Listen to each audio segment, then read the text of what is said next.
siquiera lo han leído nada. Bueno, vamos a ver qué son los quistes. Nosotros vamos a estudiar los quistes de los maxilares, es decir, los quistes que están dentro del hueso de los maxilares, ¿sí? Antes que nada tenemos que saber qué es un quiste. Un quiste es una cavidad patológica que tiene que estar revestida por un epitelio. Y en su interior, su contenido puede ser líquido o semisólido. Y por fuera va a estar recubierto por un tejido fibroso. Si no tiene epitelio, no es un quiste. O sea que para que sea quiste, tiene que tener epitelio. En realidad, todos los quistes, por lo general, son benignos, pueden llegar a malignizar, se pueden infectar, y el crecimiento de un quiste es lento. Si ustedes tuvieran que dibujarlo, ¿cómo harían un quiste?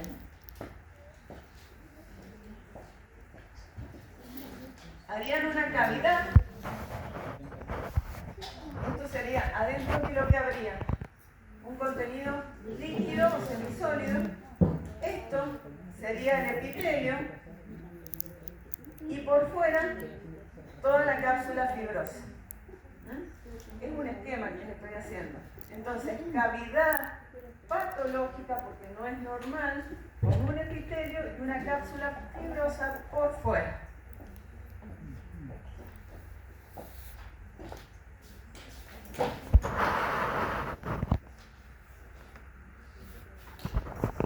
¿Cuáles son las características generales que van a tener los quistes? Van a crecer fácilmente y en poco tiempo se van agrandando. ¿Cómo se produce este agrandamiento? Porque a partir de sus células es que van a generar un líquido y esto va a hacer que se vaya ensanchando cada vez más, ¿sí? La forma que van a adoptar generalmente es esférica porque hay estructuras vecinas. ¿Cuáles van a ser las estructuras vecinas de un quiste dentro del maxilar? ¿Con qué nos vamos a encontrar? Piezas dentarias, las raíces, la rama. En los quistes epiteliales, entonces, el principal promotor del contenido quístico es el epitelio.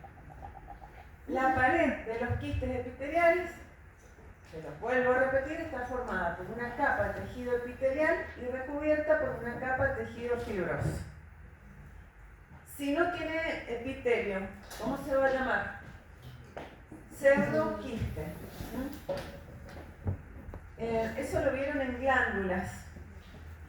Me acuerdo que la doctora les habló de los quistes, del mucosele, si tenía epitelio o no, era quiste o era un pseudoquiste.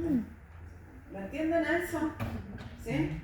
O sea, eso les tiene que quedar muy claro que si no hay epitelio, no es un quiste.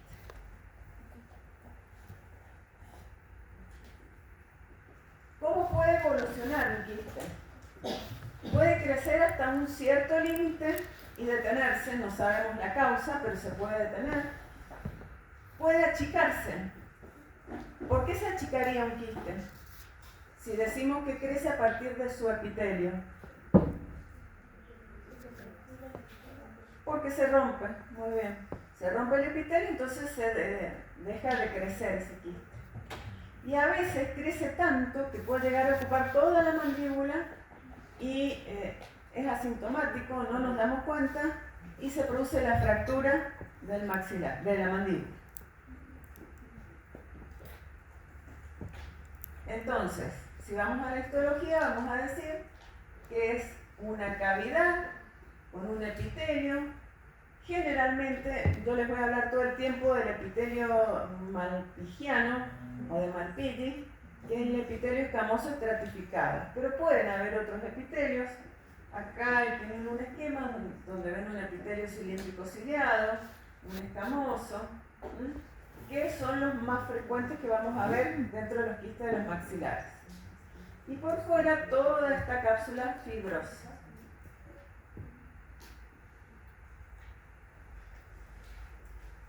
¿Cuál sería el origen de los quistes? es estudiar un poquito lo que era la anatomía, que supongo que se acordarán. Cuando se forma el diente hablábamos de la lámina dental, cómo se forma el brote. No los voy a llenar con todo esto porque sería de repaso para ustedes. Sabemos que entre la quinta y la sexta semana de la vida intrauterina se van a ir formando, y todo esto que se va formando a veces quedan restitos, y eso con el tiempo provocan la estimulación de la lámina dental, del órgano del esmalte, de los restos epiteliales malas, y van a formar lo que vamos a ver ahora, que es un quiste. ¿Sí?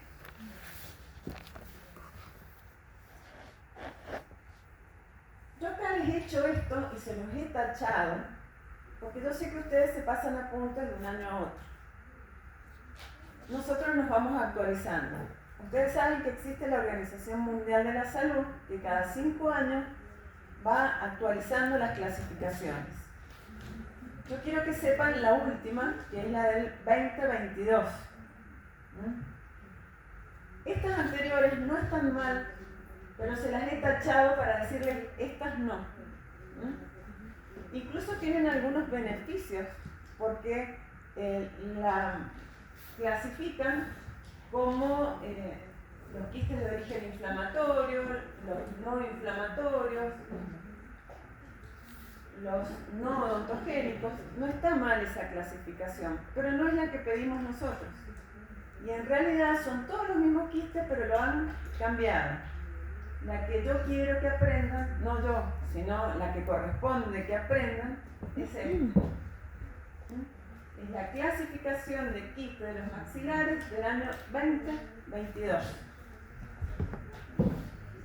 Supongo que ya a partir del año que viene va a haber otra, porque cada 5 años la van cambiando.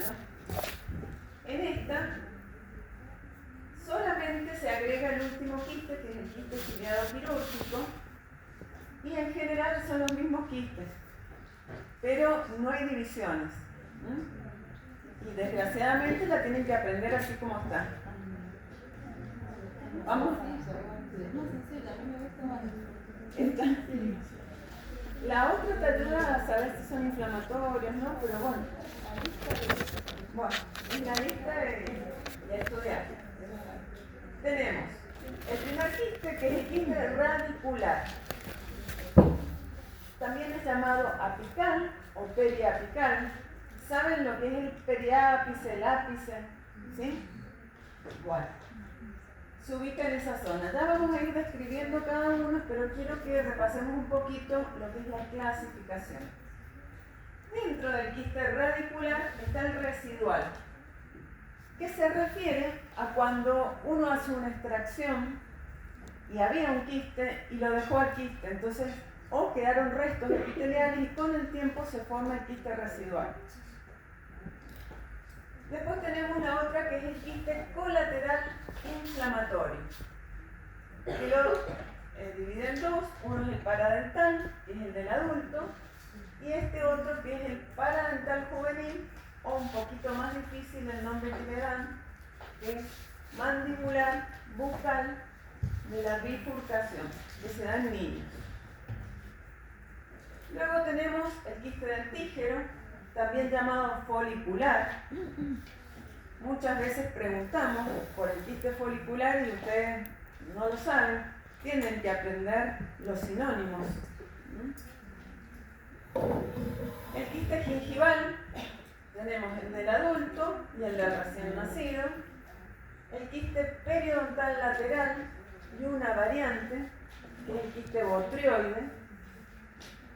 El queratoquiste odontogénico, el quiste glandular o cialo-odontogénico, el quiste odontogénico calcificante de Gorlin, el quiste odontogénico ortokeratinizado, el quiste nasopalatino y por último el quiste ciliado quirúrgico. Vamos a describir brevemente cada uno. Y si me preguntan, tienen que saberlo porque son muy importantes. Después cuando vean tumores se les va a hacer un lío, tumores ontogénicos lío, y bueno, pero así es esta materia. Bueno, vamos a empezar viendo el quiste radicular o quiste periapical. Yo siempre les recomiendo que cuando estudien los quistes se hagan esquemas, dibujitos, y es más fácil. Si ustedes tienen una raíz o un elemento dentario, el quiste periapical es el que va a estar ubicado aquí. Pueden encontrar un quiste que sea la ubicación más lateral. Y eso es porque tiene algún conductito lateral. Entonces, ese va a ser el quiste periapical. ¿Se va a formar a partir de qué? A partir de los restos epiteliales hemálases o a partir de un granuloma apical. Es el quiste que más frecuente van a encontrar ustedes como odontólogos. Suele ser asintomático, entonces a veces por sacar una panorámica descubren que, ¿saben qué es una radiografía panorámica? Bueno, van a ver que se van a encontrar con estos tipos de quistes. A veces el paciente nunca sintió nada. Entonces, tiene un gran porcentaje de todos los quistes. ¿Cómo comienza este quiste radicular? Va a comenzar con una caries. O puede comenzar con un golpe, con una fractura, que va a hacer lesionar a la pulpa dentaria, que va a estar no vital. Puede llegar a tener un tamaño de 0,5 a 1,5 de diámetro. Puede haber resorción radicular del diente. Edad aproximada entre los 30 y los 70 años. Y como les dije recién, son asintomáticos y van a ver por casualidad, o a veces sí, el paciente refiere dolor y lo encuentran, pero a veces es un hallazgo radiográfico.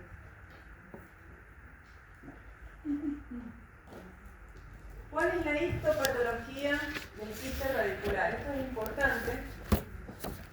¿Qué tenemos que saber? Que está cubierto por un epitelio escamoso estratificado, que es lo mismo que dijimos que era el más frecuente de los epitelios que encontramos en los quistes. Vamos a tener esponjiosis, supongo que se acuerdan que era una esponjiosis. ¿Alguien que me diga qué era la esponjiosis? ¿Nadie? ¿Era un edema dónde? Uy, voy a desaprobar a todo en el parcial. ¿Se acuerdan? A ver, uno que me lo diga. Si se equivoca, no importa. ¿Edema intercelular en dónde? Bueno. Muy bien. Van a ver leucocitos polimorfos nucleares, que eran células de qué tipo de inflamación. ¿Aguda o crónica? Aguda. Linfocitos, ¿qué tipo de inflamación? Crónica. O sea, acá se van a mezclar los dos tipos de células, de la inflamación aguda y la inflamación crónica, igual que células plasmáticas, depósitos de colesterol, vasos sanguíneos que van a estar ingurgitados, es decir, llenos de sangre, congestivos. Podemos encontrar células gigantes de cuerpo extraño, hemosiderina. ¿Se acuerdan qué era la hemosiderina?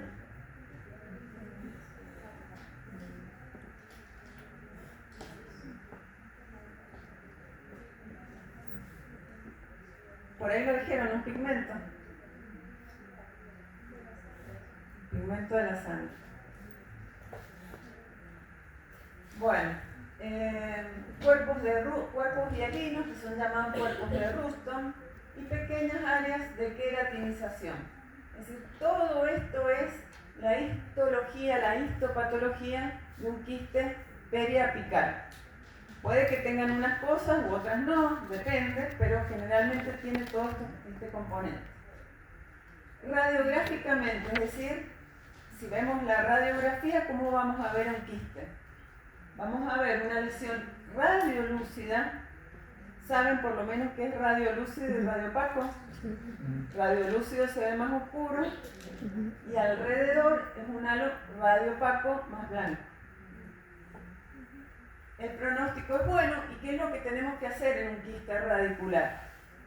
Se puede hacer la exodoncia, porque a veces es un resto radicular y no tiene sentido hacer otra cosa.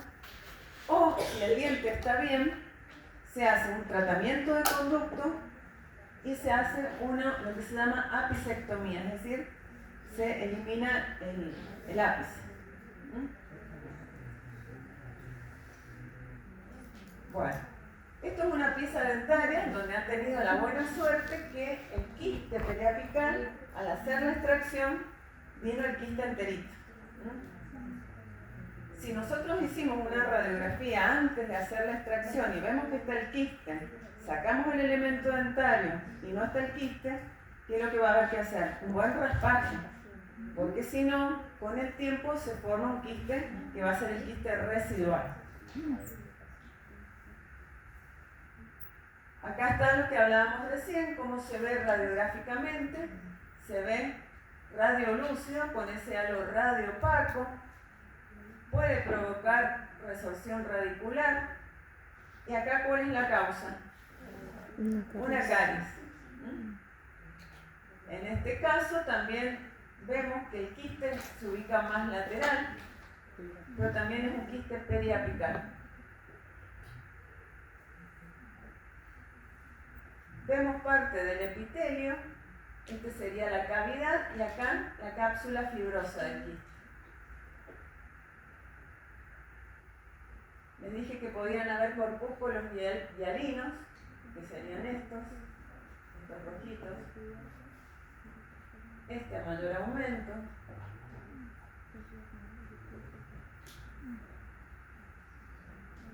Y vemos acá también, esto sería la cavidad, esto sería el epitelio, y está toda la cápsula fibrosa.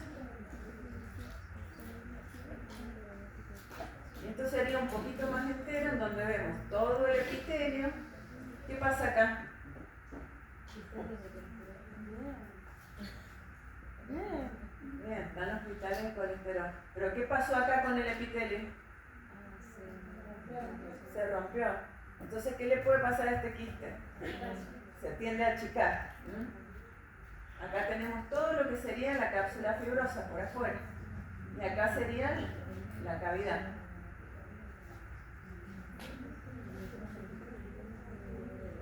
Bueno, pasamos al quiste residual. Que el quiste residual es el mismo quiste periapical que pasó, que se sacó el elemento dentario, quedó el quiste o quedaron restos epiteliales y con el tiempo se formó este mismo quiste.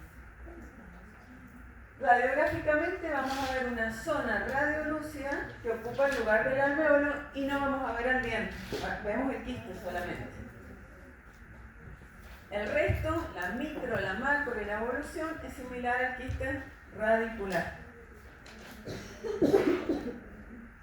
Acá tienen un esquema en donde ven un resto radicular con un granuloma, se saca el resto radicular, queda el granuloma y con el tiempo pasa a formar un quiste residual.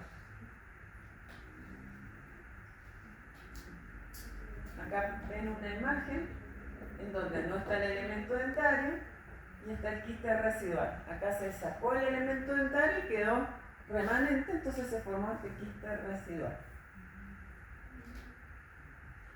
A veces les puede pasar, miren el tamaño que puede llegar a tener este quiste residual. Y se enteran porque hay una fractura de mandíbula. Sabemos que es residual, ¿por qué? Porque no está el diente. Y por la anatomía patológica.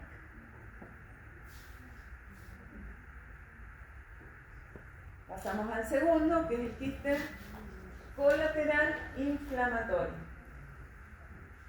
¿Cuál va a ser el origen? En realidad hay muchas teorías, pero bueno, con el tiempo se van descartando algunas teorías y quedan otras más certeras. Se cree que se originan por una proliferación del epitelio reducido del esmalte, de los restos epiteliales de Malaces, que tienen el potencial para proliferar como respuesta a esos estímulos inflamatorios. A ver si ustedes, para que lo relacionen y se puedan acordar. ¿Se acuerdan cuando les ha erupcionado el tercer molar?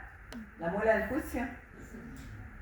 Que están un tiempo que les duele y después están como 15 días. Porque tiene un crecimiento que es como intermitente, el crecimiento del tercer molar. Que se les inflama, se les desinflama. Y eso, al ir haciendo esa fuerza por salir del diente, genera lo que es la pericoronaritis.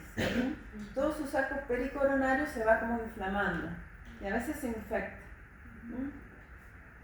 Entonces, esas pericoronaritis recurrentes en esos dientes parcialmente erupcionados pueden provocar este quiste colateral inflamatorio.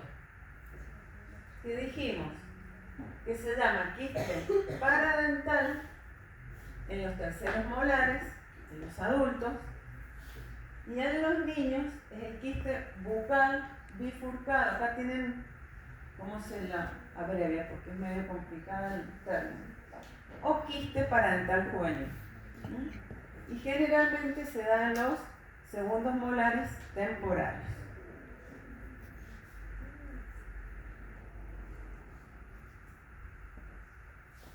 En cuanto a la histología, es también una cápsula tejido fibroso con un infiltrado inflamatorio revestido por un epitelio escamoso estratificado no queratinizado. Es una lesión unilocular, radiolúcida, bien definida y es similar al periapical. Este es el tercer molar, que no erupciona, y ven cómo se inflama esta zona, que a veces es difícil decir el saco pericoronario inflamado o es un quiste, pero cuando erupciona, a veces erupciona y no hace falta hacer la extirpación, otras veces sí, porque no termina de erupcionar. Así se ve radiográficamente, quiste colateral del adulto.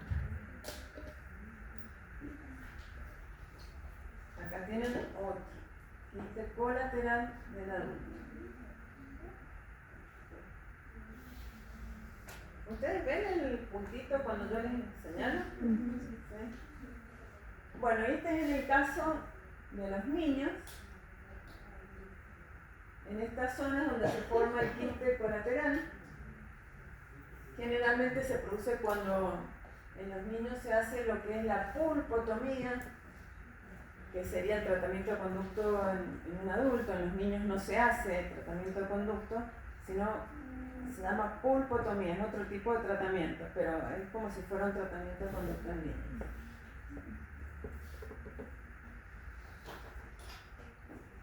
Pasamos al tercer quiste, es el quiste dentígero o folicular. Después del periapical es uno de los más frecuentes. Este lo tenemos que relacionar con la corona de un diente en desarrollo o sin erupcionar. ¿Dónde lo vamos a encontrar más frecuentemente? En los molares que van a retenerse. ¿Cuáles son los elementos más frecuentes de estar retenidos? Los terceros molares y ¿cuál más? Los caninos. Entonces allí es donde más frecuente se va a encontrar este quiste. Se va a producir una acumulación de líquido entre el órgano del esmalte remanente y la corona subyacente.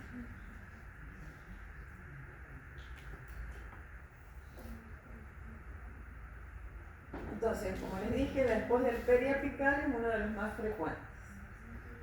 Edad promedio entre 10 a 30 años y también son asintomáticos.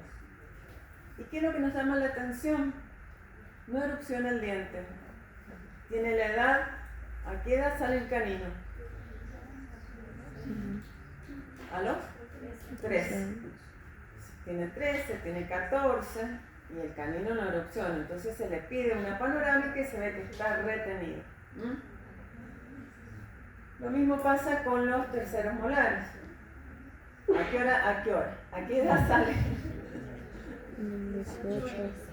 Bueno, que esos son los más frecuentes. El canino no es tan frecuente, pero los terceros molares sí.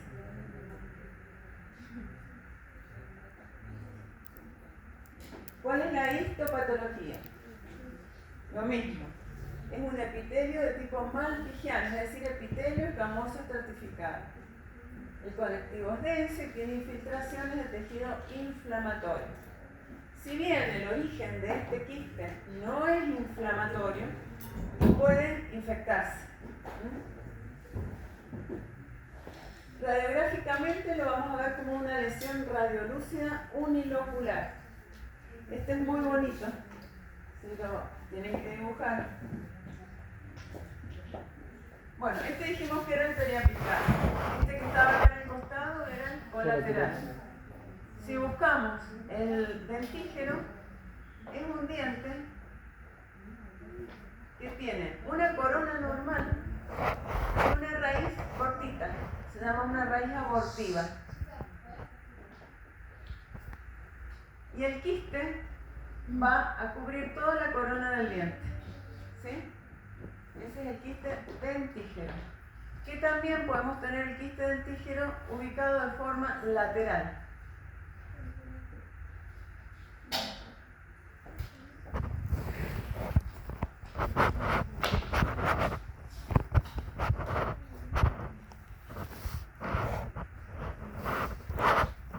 ¿Cuál es el tratamiento? Hay que extirparlo.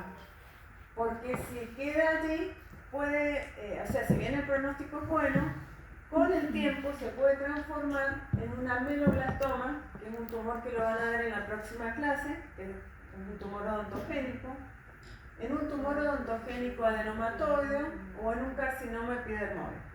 Es decir, si bien es benigno, hay que tener un buen control con esto porque se puede transformar en un tumor maligno. Acá tienen el tercer molar que está retenido y todo esto no se ve muy bien, pero es todo el quiste.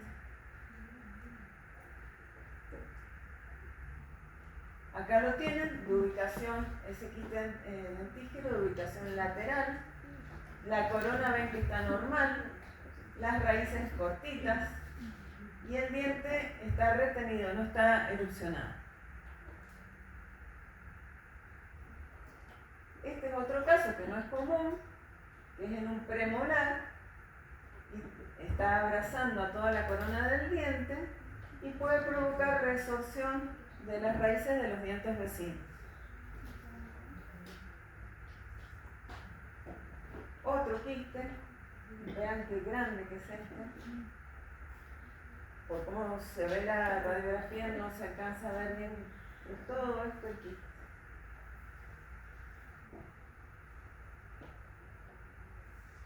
Y allí sería como el quiste abraza la corona del diente, una raíz más cortita, la corona es normal.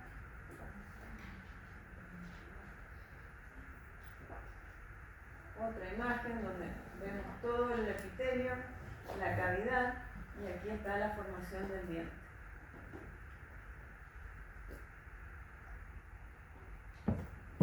Bueno, pasamos a otro, que es el quiste gingival del adulto.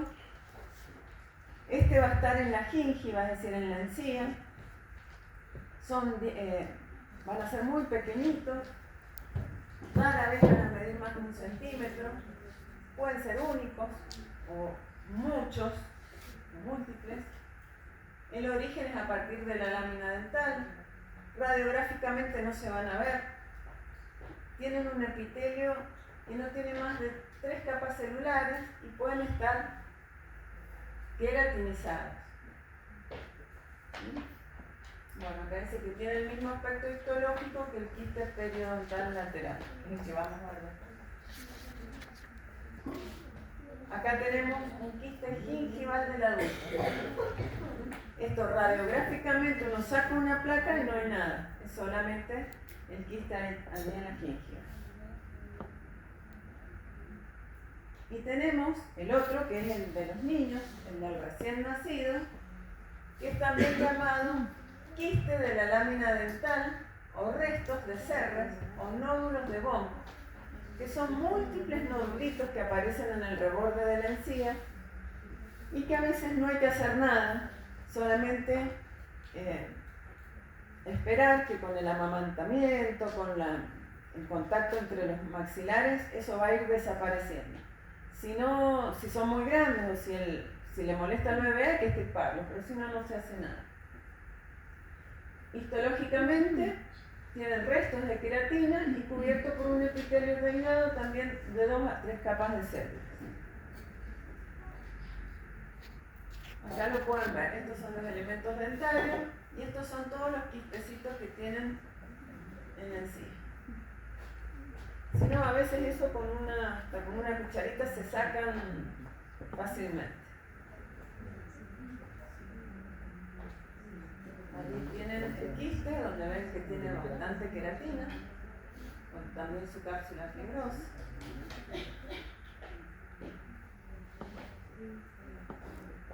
Pasamos a otro, que es el quiste odontogénico calcificante, o también llamado quiste de Gorlin. Este quiste se va a parecer al ameloblastoma, que es el tumor odontogénico de la próxima clase, que van a ver que es el tumor más frecuente de los tumores odontogénicos. Se da en menores de 40 años, en ambos sexos. El gran porcentaje lo vamos a encontrar en el maxilar superior, en la zona anterior del maxilar. Y el origen es de la lámina dental, de restos de la lámina dental. Ven que la mayoría deriva de restos epiteliales, de restos de la formación de los dientes.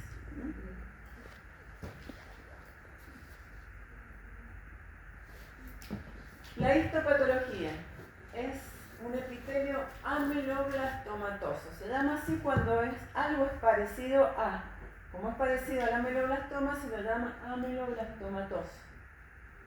Y algo muy característico de este quiste son las células fantasmas. ¿Qué son las células fantasmas? Son células que han quedado sin núcleo y poco citoplasma, entonces se ven casi células blancas o células muy claritas.